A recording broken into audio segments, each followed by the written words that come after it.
いきなりなんですけど、最近僕ふと思ったことがありまして、僕のデスク周りアイテムインフレしてない？僕自身ガジェットオタクとしてこんな感じで動画投稿を始めてから、いつの間にか丸3年の月日が経過して4年目に突入しているわけですよ。そしてその間にも常に物欲に身を任せていろいろなアイテムを購入し続けているので、どんどんと金銭感覚が崩壊して、僕のデスク周りのアイテムの平均単価みたいなものがぶち上がっているわけですよ。それこそ少し前に2024年上半期買ってよかったものベスト10という動画を投稿したんですが、その中に登場するアイテムたちも軒並み超高級アイテムみたいな感じになっていて、後で計算してみたらざっくり平均単価5万円というヤバすぎるランキング動画になっていたんですよね。ただ僕は思いました。本当にこれでいいのか？お金に物を言わせて手に入れた便利グッズよりも、むしろこんなにお手頃なのに超高級アイテムたちにその差を譲らない圧倒的な活躍を見せてくれるハイコスパアイテム、そんなものを僕は動画で取り上げて紹介すべきなのではないか。このままではガジェット動画投稿マンを志して1本目2本目の動画を作っていたあの頃の自分に怒られてしまうかもしれない。というわけで今回はそんなお金に物を言わせて構築させた僕のデスク周りの中でもたくましく活躍し続けている5000円以下のアイテムたちを発掘しながらご紹介していきます。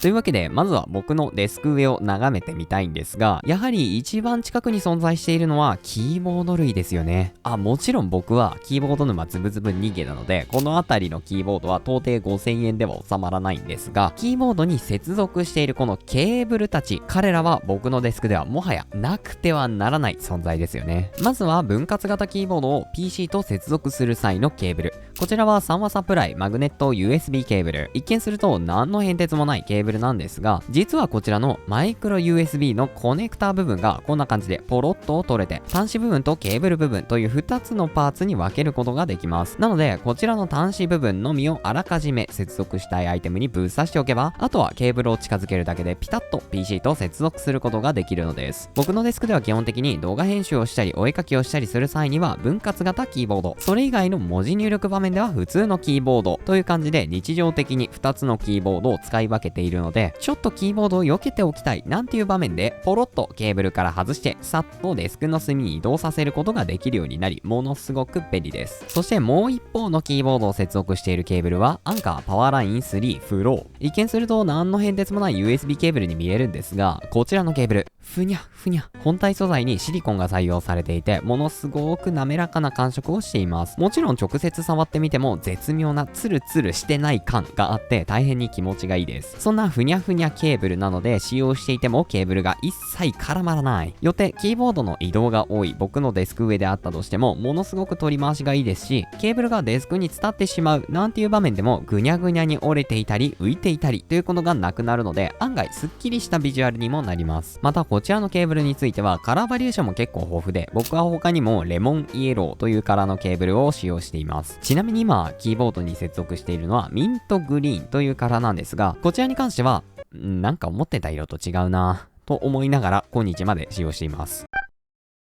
いきなりケーブルなんて紹介し始めて幸先が怪しまれる状況ではあると思うんですが、ここで皆さんに朗報です。僕のデスクの左端あたりに存在している A4 の紙やボールペンなどが並んでいるこのエリア、ほぼ5000円以下。やっぱりこういう隠れたところにコスパのオアシスみたいなものはちゃんと残っているわけですよ。まずはこちら A4 の紙が立っているこちらはアイドンの東京アップライト横。見ていただいている通り A4 のコピー用紙を大量にストックしておくことができるというアイテムです。もちろんそれ以外の使い方は全くありません。というのも僕自身普段から A4 の紙に手書きでメモをするという習慣があるので、常に自分の手の届く位置に A4 のコピー用紙というものを置いておきたいんですよね。ちなみに A4 の紙に手書きでメモをするとは一体何なのかということについては、こちらの0秒思考という本にがっつり書いてあるので、ぜひこちらを読んでみていただきたいですね。僕もこちらの本を読んで以来かれこれ4年近く手書きメモを書き続けています。もちろんこの本も5000円以下です。そんなわけでこちらのアイテムのお話に戻るんですですが、本体は譜面台の首から上だけ取りましたみたいな形状をしていて、ここにだいたい500枚程度のコピー用紙をドンと立てかけることができます。この角度がすごく絶妙で、ちょうど紙を1枚ずつ取れるような傾斜を紙の束につけてくれるんですよ。A4 の紙に手書きでメモをして生活しているという人間はこの世にごく一握りしかいないと思うので、全く共感していただけないとは思いますが、本当に紙を取るという行為だけでも楽しくなってくるので、こちらを導入して以来明らかにメモ書きがはかどるようになりました。毎日 A4 の紙に手書きでメモしてるよという方はぜひお試しあれ。そんな感じで A4 の紙はいつでも手に取れるように準備されているので、当然紙に書くためのボールペン側もいつでも手に取れる状態にしておきたいですよね。そんな時におすすめなのが無印良品白磁歯ブラシスタンド。こちらその名の通り歯ブラシスタンドなんですが、なんとびっくり、ボールペンを1本立てかけておくのにものすごくちょうどいいアイテムになっているんですよ。もし皆さんが無印良品の実店舗に行く機会があれば、ぜひお店のレジ周りに注目してみていただきたいんですが、結構な効率で店員さんたちもこちらの歯ブラシスタンドにペンを立てかけて使っています。ということでもはや説明は不要かと思うんですが、この穴に1本ボールペンを立てておけば OK。かなりいい感じです。こちらの歯ブラシスタンド本体は白磁ということで焼き物なので、ある程度重量もあり、ペンを立てる際にも特にぐらつくようなことはなく、しかもビジュアルがすごくちょうどいいんですよね。ということなので、ぜひ皆さんもこちらの歯ブラシスタンドを手に入れて1本ペンを立ててあげると、かなりはかどるデスク環境になると思います。ただこの動画を見ている方の中には、デスク上に物を増やすなんて言語道断というデスク上スッキリ過激派みたいな方もいらっしゃると思います。そんなあなたにはスピートルシリコンペンホルダー、こちらは両面テープで貼り付けることでペンを宙に浮かせるような形で置いておくことができるようになるアイテムです。僕のデスクには液タブという付属のペンでディスプレイに直接書き込むようにして操作をすることができるアイテムというものが存在しているんですが、これまではこちらの液タブのペンをデスクペンみたいな感じでデスク上に立てて置いていたんですよね。そしてもちろん液タブ用のペンなので、いつでもさっとペンを取って書き始められるように液タブの右側に設置していたんですが、この位置だとキーボードを移動したり液タブの位置を動かしたりするたびに腕やケーブルが当たってしまい、ものすごい勢いで倒してしまうみたいなことが頻発してしまったんですよね。そこでこちらのペンホルダーを液タブの側面にべったりと貼り付けることで、なんと液タブのペンを宙に浮かせることに成功しました。これならケーブルは引っかからないし、ペンを引っ掛けたり取り出したりという動作も大変スムーズに行えるので、めちゃめちゃ快適です。そんなわけで僕のデスク周りに存在している手書きガチガチ環境を皆さんに見せつけていったわけなんですが、実はデスク周り以外の場所でも僕は手書きでメモをすることがあります。そんな時に使っているのがこれ、沖縄プロジェクト耐水メモ富士。こちらはストーンペーパーと呼ばれる素材でページが作られているため、水に浸しても全くふやけたり破れたりしないという激強メモ帳です。僕はこちらのアイテムを基本的にお風呂に入っている時に使用しています。お風呂に浸かりながらふにゃふにゃに柔らかくなった脳みそで文字を書き出すのがやはり至福のひとときだったりするわけです。ついでに何ページ書くまでは出ないみたいなマイルールを設定しておけば、長時間お風呂の中に使っておくことも可能になるので、その後の冷水シャワーと合わせて疑似整い体験も得られるようになるので、このメモ帳なしではもう生きられません。ちなみに文字を書くときには三菱鉛筆パワータンクというボールペンを使っています。こちらは加圧式の油性ボールペンなので、どんな環境でもインクを出すことができる激強ボールペンです。なんだか屋外の過酷な環境へ挑む研究者みたいな装備ですが、残念ながらまったりお風呂セットです。ところで皆さんもデスクで過ごしている際に何か飲み物を用意するみたいなことがあると思うんですが、僕も基本的に朝から夜までインスタントコーヒーを浴びるように飲みながら過ごしています。そんな時に使っているのが京セラセラマグ 300ml。こちらはいわゆる真空断熱タンブラーと呼ばれるもので、激熱なコーヒーを入れてもコップの周りは熱くならないし、激冷えウォーターを入れても結露が発生したりしないという大変機能性の高いタンブラーです。ちなみに僕がこちらのアイテムを購入した最大の理由はビジュアル。この真っ黒なカラーと真ん中より少し上あたりから若干外に広がっていくこのデザインがたまらなくかっこいいんですよ。ちなみにカラーが真っ黒だと中に入れた飲み物が何かも洗った後にちゃんと汚れが落ちているかもわからなくなってしまうので、よほどビジュアルが好みという理由でない限りはホワイトのカラーの方がおすすめかもしれません。ちなみにこちらは本体にセラミック加工がなされているので、まるで湯飲みのような焼き物感があって、かなり手触りも良くて口当たりもよくあるステンレス製のピトッとする感じではないので、どことない贅沢感を味わえる点も結構嬉しいポイントです。そんな結露とは無縁な真空断熱タンブラーを使ってはいるんですが、実はちゃんとコースターも用意しています。こちらはソイル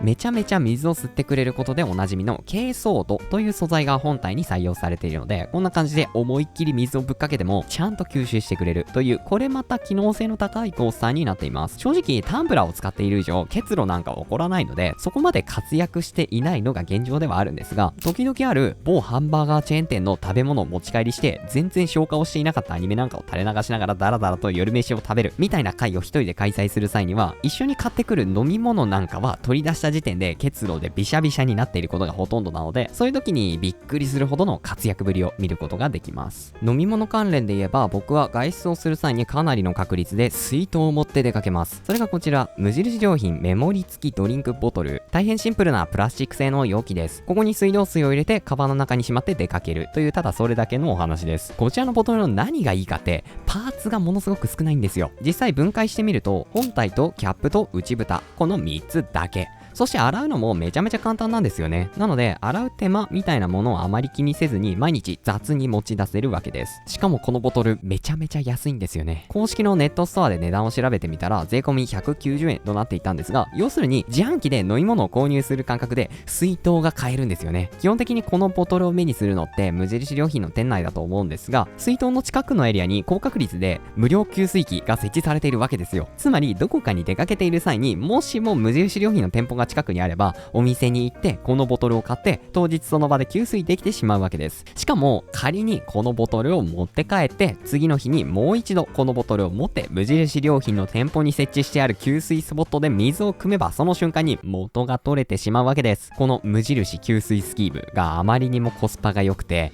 僕はもうこの水筒を手放すことはできません。今年の夏も店舗で給水しまくろうかなと思っています。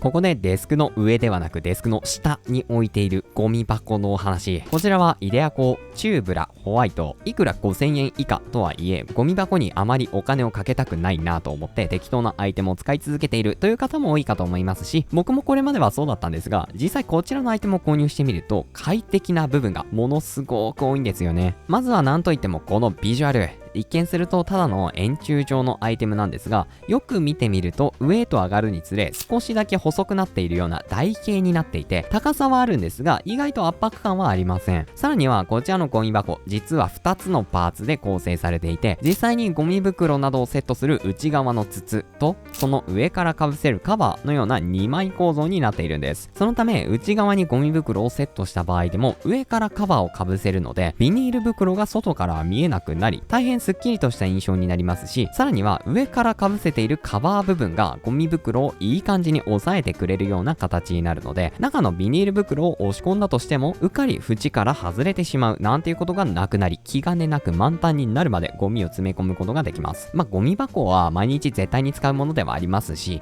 少しこだわってみるのも意外といいんじゃないかなと個人的に思っています。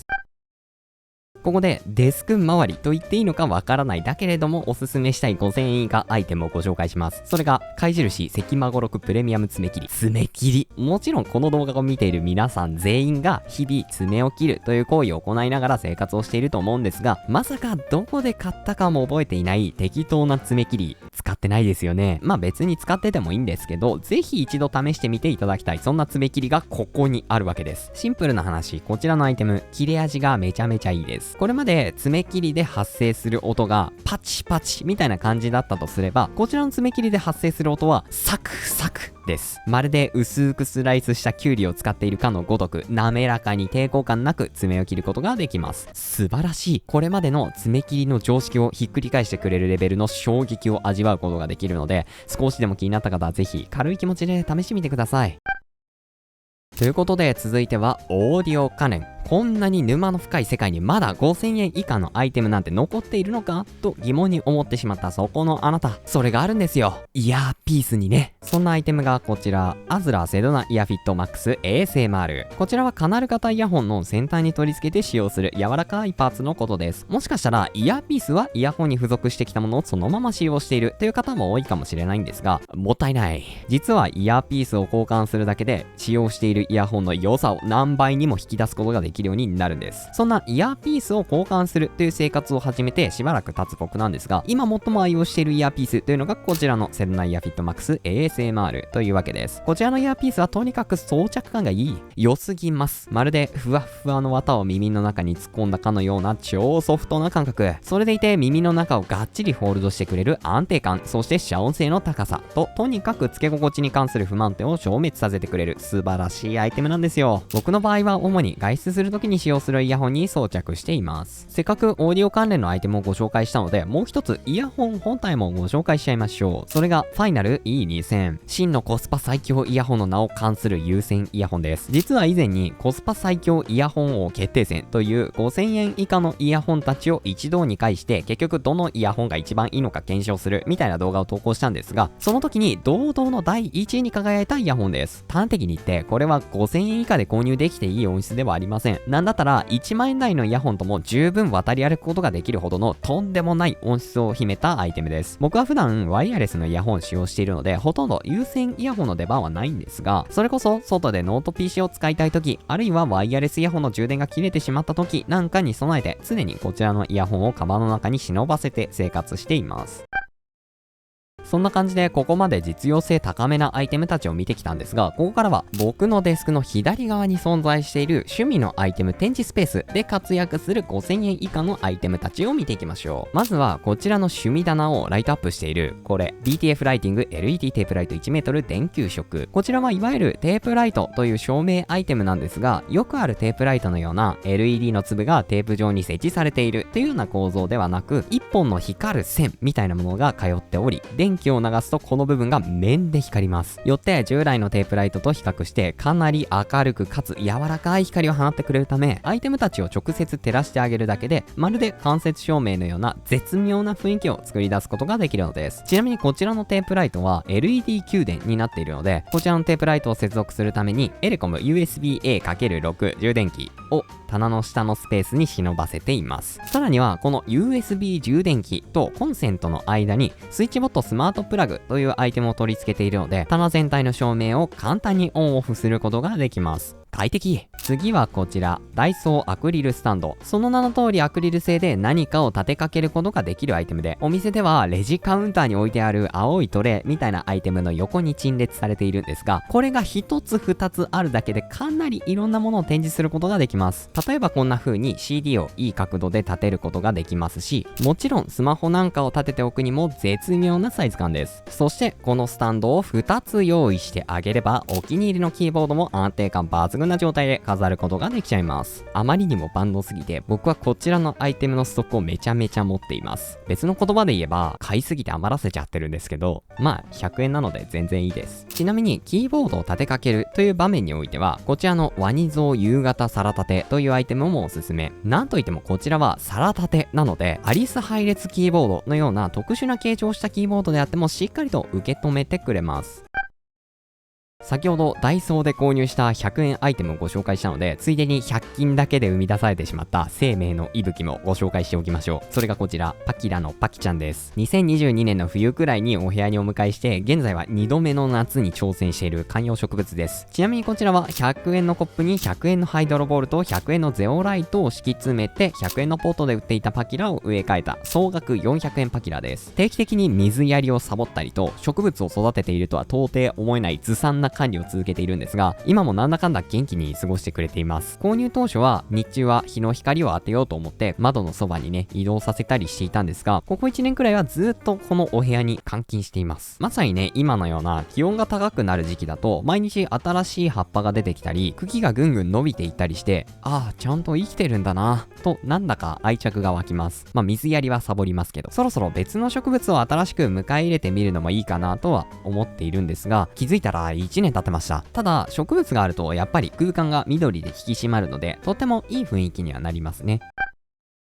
ちなみにこのスペースには1台ワイヤレス充電器というアイテムも設置しています。こちらは IKEA ノールドメルケスタンド型と呼ばれるタイプで、主にスマートフォンなどを立てかけて充電することができます。こちらさすがの北欧家具メーカーから登場しているワイヤレス充電器なので、ものすごくビジュアルがいいんですよね。この台座が竹製の感じとかたまらんですよね。おかげで趣味のアイテム展示スペースにおいても割と馴染んでくれる感じがあります。まあ最近はスマホを充電するというよりもむしろワイヤレスイヤホンを充電する用のアイテムみたいな感じになってますけどね。そんな趣味のアイテム展示スペースにはルームフレグランスというお部屋全体をいい香りにしてくれるアイテムというものも置いています。これが白ルームフレグランスサボン。サボンという名前の通り石鹸のような爽やかな香りを楽しめるんですが、純粋な石鹸というよりかは割と甘めかつ若い青春の香りがします。もしも高校生の頃なんかに隣の席の女の子からこの香りがふわっと漂ってきたら 100% 好きになってしまうだろうという感じのものすごく自然な飾りっ気のなさそうな甘い香りです。万が一何かの手違いでこの動画を見ている私学生だよみたいな女性の方がいらっしゃいましたら、ぜひ明日からはこちらのサボンの香りを身にまとって投稿されることをお勧めします。ちなみに僕もそんな自分自身を誘惑するために外出する際には白サボンオードパルファンという全く同じ香りの香水を身にまとっています。